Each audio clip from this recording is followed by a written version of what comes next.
광야에서 외치는 방송입니다. 오늘 방송의 내용은 사랑할 때와 사랑이 식을 때입니다. 성경을 읽을 때 이솝 우화라고 생각하시면 됩니다. 유대인들은 전통적으로 우화 문학이 굉장히 발달되어 있습니다. 우화의 특징은 동물이나 사물을 사람에 빗대어서 표현하지요. 온갖 동물과 자연, 나무와 풀, 이 모든 것을 의인화해서 이야기를 풀어나가는 것이 특징입니다. 성경도 마찬가지입니다. 성경 역시 사람을 나무나 풀, 동물에 비유해서 표현합니다. 아까도 말씀드렸습니다마는 이것을 의인화라고 하죠. 오늘 창세기 2장에 아담이라는 남자와 하와라는 여자가 등장합니다. 이 여자와 남자는 아주 특별한 사랑을 하죠. 우선 여자는 남자로부터 생명을 받아서 태어납니다. 성경에서 탄생하다, 태어나다는 뜻은 어머니 뱃속에서 태어나는 육적인 탄생을 말하는 것은 아닙니다. 하나님으로부터 말씀을 받은 이 말씀이 곧 생명이죠. 말씀이라는 생명을 받아서 거듭나는 믿음의 탄생을 성경은 의미하는 것입니다. 요한복음 6장 63절에 보면 중요한 핵심은 영이니 육은 무익하니라. 중요한 것은 영이니 육은 의미를 두지 않는다는 뜻이 됩니다. 말하자면 어머니 뱃속에서 태어나는 육적인 탄생에 관해서는 성경은 의미를 두지 않습니다. 모든 사람은 그렇게 태어나지요. 성경에서 의미를 두는 것은 하나님 안에서 태어났을 때입니다. 하나님 말씀 안에서 태어났을 때. 어쨌든 여자는 남자의 생명을 받아서 태어났어요. 아담이 너무너무 좋아서 내 뼈 중에 뼈요, 살 중에 살이야, 이렇게 고백합니다. 이것은 아담의 자기 자신보다 이 여자가 더 귀하다는 사랑 고백이기도 하죠. 창세기 2장 24절에 보면 너무너무 사랑했기에 두 사람은 한 몸이 되어 일체가 됩니다. 25절에 보면 창세기 2장 25절에 보면 두 사람은 벌거벗었으나 부끄럽지 않았다라고 기록하고 있어요. 여기에 옷은 단순한 의복이 아닙니다. 여기 옷은 사랑하는 두 사람 사이에 존재하는 장벽을 의미합니다. 그러니까 아담과 하와는 옷만큼이나 얄팍한 그런 장벽조차 없이 두 사람은 완전하게 결합되고 일체가 되었다는 의미가 됩니다.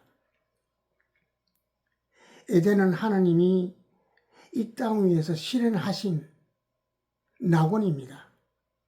우리 모두가 꿈에서 그리는 파라다이스요, 유토피아죠. 그런데 그 파라다이스 유토피아에 뜻밖의 존재가 있습니다. 창세기 3장 1절입니다. 뱀이 있었죠. 이 뱀은 아주 강교합니다. 강교하다는 것은 남을 속이는데 굉장히 능하다는 의미가 됩니다. 매우 교활하고 자기의 이익을 위해서는 어떤 행동도 서슴지 않는 그런 사람이라고 할 수 있겠습니다. 사단을 가리켜서 성경에는 뱀이라고도 합니다. 계시록 12장 9절에 보면 큰 용이 내어 쫓기니 옛뱀 곧 마귀라고도 하고 사탄이라고도 하는 온 천하를 꿰는 자라고 말씀하고 있습니다.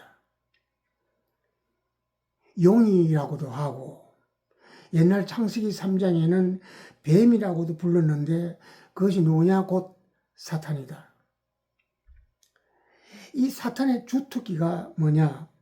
온 천하를 말로 속이는 자입니다. 그러니까 성경에서 거짓말한다, 속인다라는 뜻은 일반적인 거짓말도 포함되지만 그것보다는 하나님의 진리의 말씀이 아닌데 마치 진리인 것처럼 꾸며서 사람들, 교인들을 속이는 것을 의미합니다. 뱀의 특징을 한번 볼까요? 첫 번째로 뱀은 차갑습니다. 냉혈 동물입니다. 그러니까 사랑이 없는 거죠. 두 번째는 소리 없이 접근합니다. 그러니까 이 거짓말장이, 이 사기꾼은 사람들로 하여금 전혀 의심하지 않도록 완벽하게 착한 사람으로, 불쌍한 사람으로, 능력 있는 사람으로, 믿을 수 있는 사람으로 포장합니다. 그래서 사람들을 속일 수가 있는 거지요. 세 번째로 뱀은 독이 있습니다. 이 독에 물리면 대부분은 죽죠. 이 뱀은 사이코패스와 소시오패스가 섞여 있는 사람이라고 보면 되겠습니다. 소피오패스와 사이코패스가 섞여 있는 사람은 일반적으로 심리학자들이 말하기를 정치인이나 종교인들 중에 많이 있다라고 합니다. 실제로 예수님을 죽인 자들이 다들 종교인들이지요. 종교 생활을 굉장히 열심히 하는 사람들이 예수님을 죽였죠. 그래서 이 예수님을 죽인 자들은 그 당시에 종교 지도자들입니다. 우리나라 목회자들 중에도 소시오패스와 사이코패스의 기질을 가진 사람이 많았고 지금도 있습니다. 예수님은 당시에 자칭 하나님이 택한 사람이라고 자부하는 율법 종교 지도자들을 가리켜서 뱀들아 독사의 자식들아 이렇게 말씀하셨어요. 그들을 가리켜서 뱀들아 독사의 자식들아. 예수님의 말씀을 따른다면 뱀은 종교 지도자라고 할 수가 있겠습니다. 마태복음 24장 24절에 보면 예수님은 거짓 목사가 많다고 하셨습니다. 이들은 진리가 아닌데 거짓 진리인 그냥 꿈에서 말하고 표적과 기사를 보여서 할 수 있다면 예수님 믿는 사람조차 유혹하고 그들을 넘어뜨릴 것이라고 말씀하셨습니다. 에덴에는 두 사람의 종교 지도자가 있습니다. 에덴에는 그 첫 번째는 아담이죠. 아담은 하나님 진리의 말씀을 받아서 생명이 된 사람이지요. 그러니까 그 자신이 하나님으로부터 생명을 받아서 또 다른 사람을 살리는 역할을 하지요. 그 에덴이 그렇게 돼서 실현되어 가는 것이지요. 또 한 사람은 뱀이라 일컬어지는 거짓 종교 지도자입니다. 다시 말씀드립니다마는 진리가 아닌데 비진리를 진리인 것처럼 꿈에서 사람들을 속이죠. 설교가 굉장히 유창합니다. 그리고 사랑과 평화를 파괴하죠. 창세기 3장 1절에 보면 뱀이 여자에게 접근해 가지고 기가 막히게 속입니다. 이렇게 말합니다. 하나님이 진짜로 동산 모든 열매를 먹지 말라고 하더냐?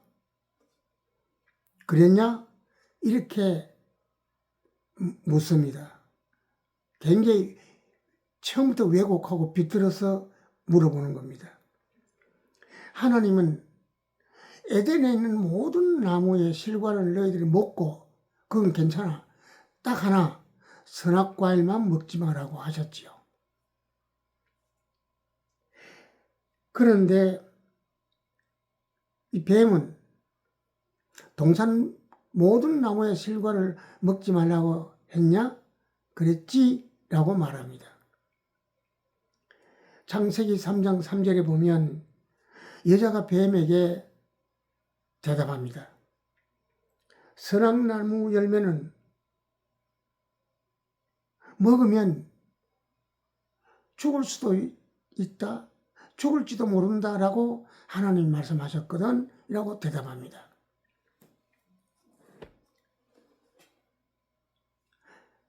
하나님은 선악과를 먹으면 죽을 수도 있다고 말씀 안 하셨어요.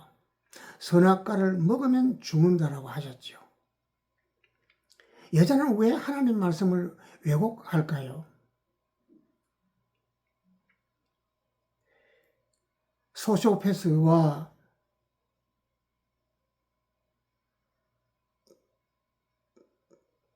그 거짓 선지자에게 소시오패스적인 기질을 가진 거짓 선지자에게 지금 가스라이팅을 당한 거지요.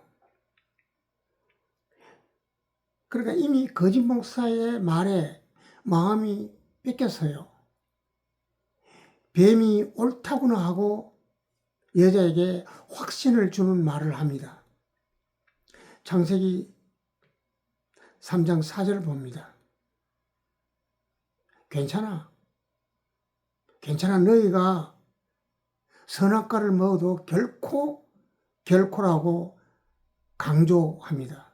결코 죽지 않는다. 이렇게 강력하게 여자에게 믿음을 심어줍니다. 그럴듯하게 논리를 가지고 설득합니다. 물론 거짓 논리입니다. 하나님이 왜 먹지 말라고 한 줄 알아? 너희들이 선악 열매를 먹으면 하나님처럼 되거든. 그래서 못 먹게 한 거야. 라고 뱀이 말합니다. 하나님 같이 된다는 것은 교회 다니지 마. 종교생활 하지 마. 그런 뜻이 아닙니다. 뱀이 바보가 아닌데 그렇게 말하지 않죠. 교회를 아무리 열심히 다니고 목사가 되고 장로가 되어도 탐욕을 쫓아 살게 된다는 뜻입니다.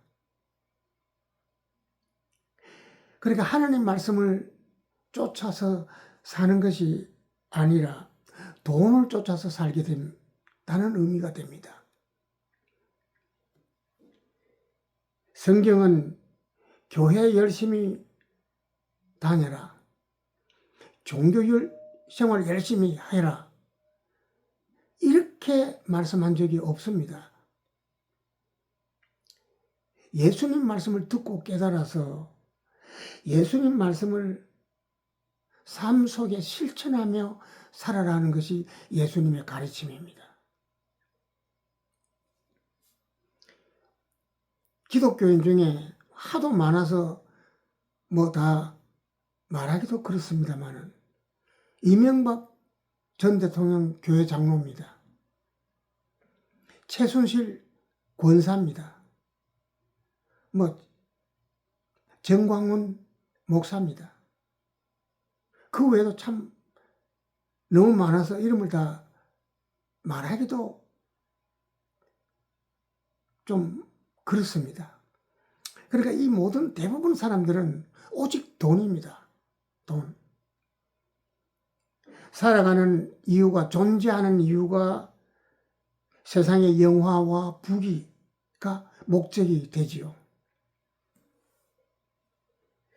지금 많은 개신교회가 세상의 근심거리로 전락해버린 것이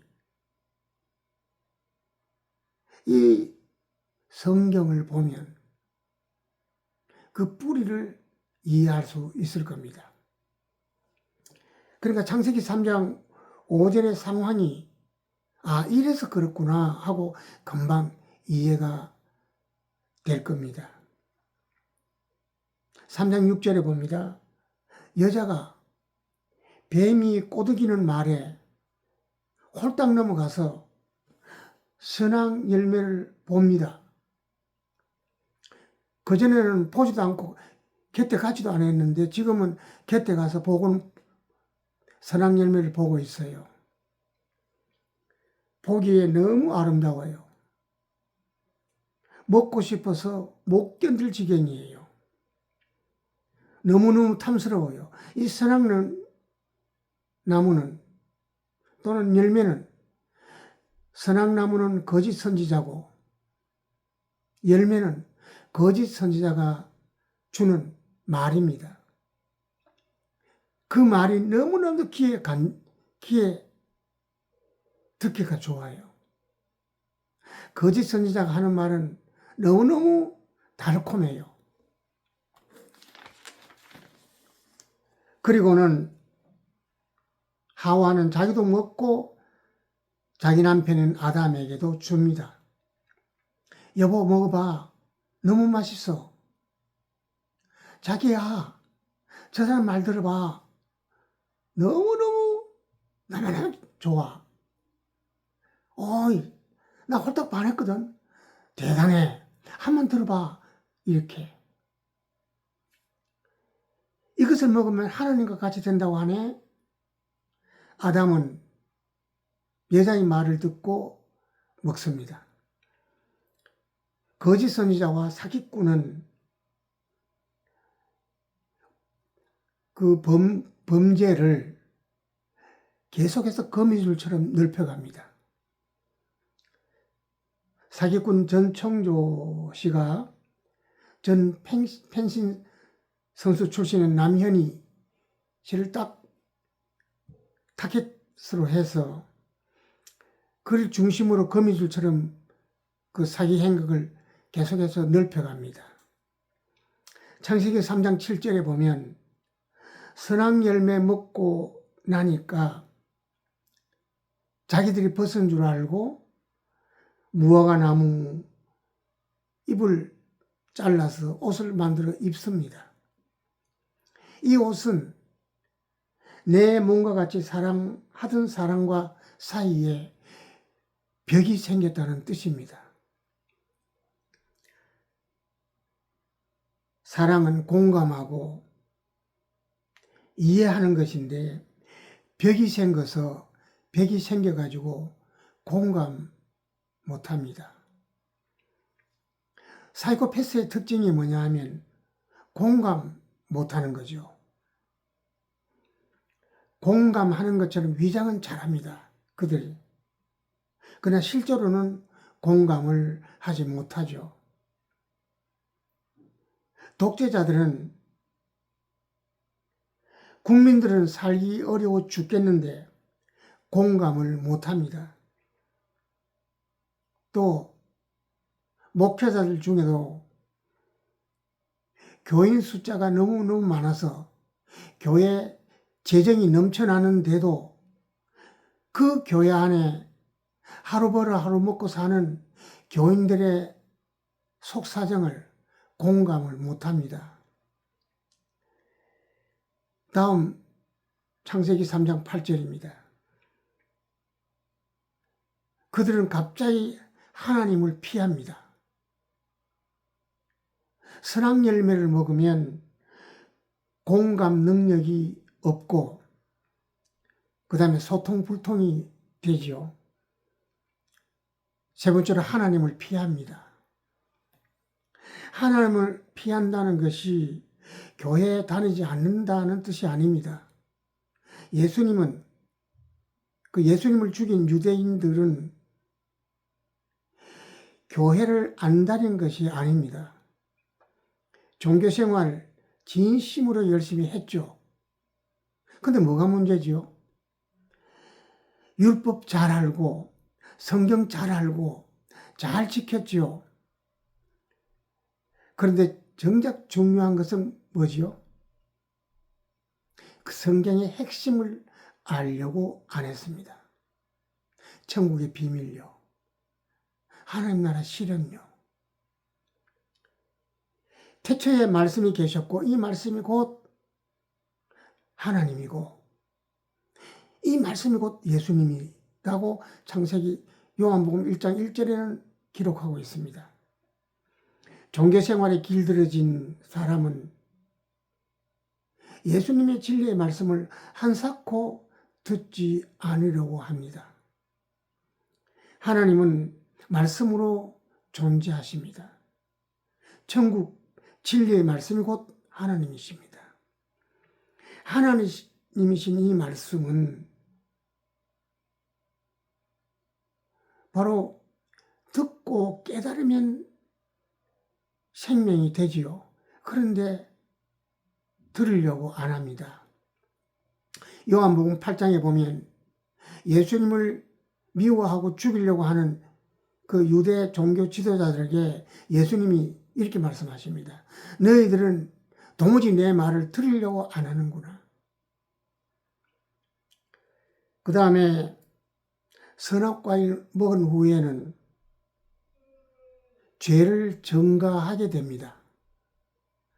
그러니까 뭔가 잘못했으면 잘못했습니다. 용서하세요. 제가 큰 죄를 지었습니다. 용서하십시오. 이렇게 안 합니다.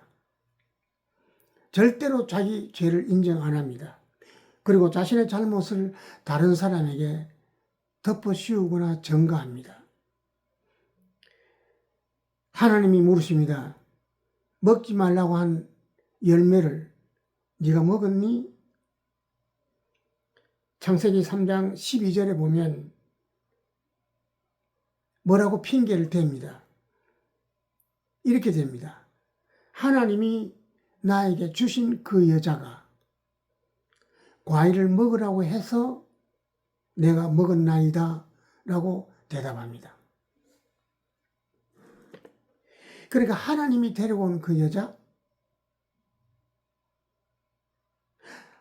이 말 속에는 하나님이 데리고 오지 않았더라면 이런 사단이 생기지 않았을 것 아닌가 하는 원망이 석 있어요.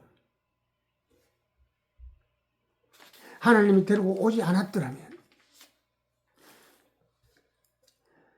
선악 열매 먹기 전에는 여자가 자기 몸보다 자기 자신보다 소중하다고 고백했는데 이제 아담은 그 여자라고 자기가 사랑한 여자를 말합니다.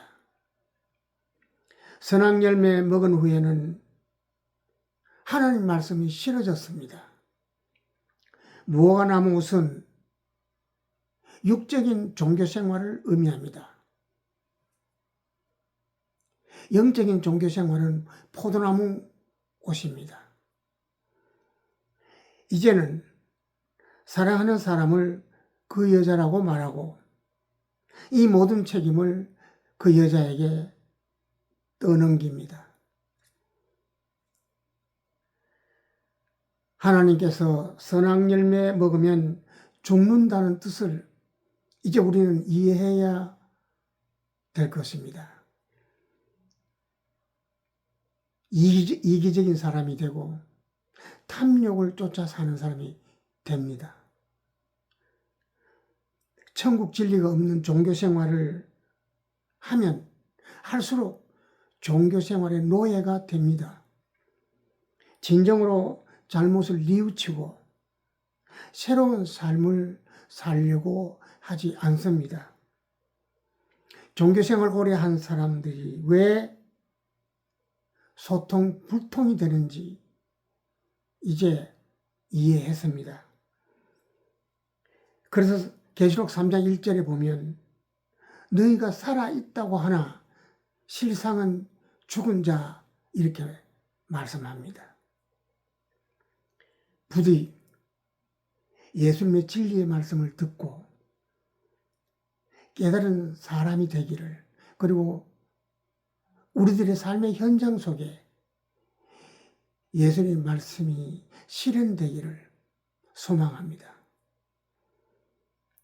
감사합니다. 또 뵙겠습니다.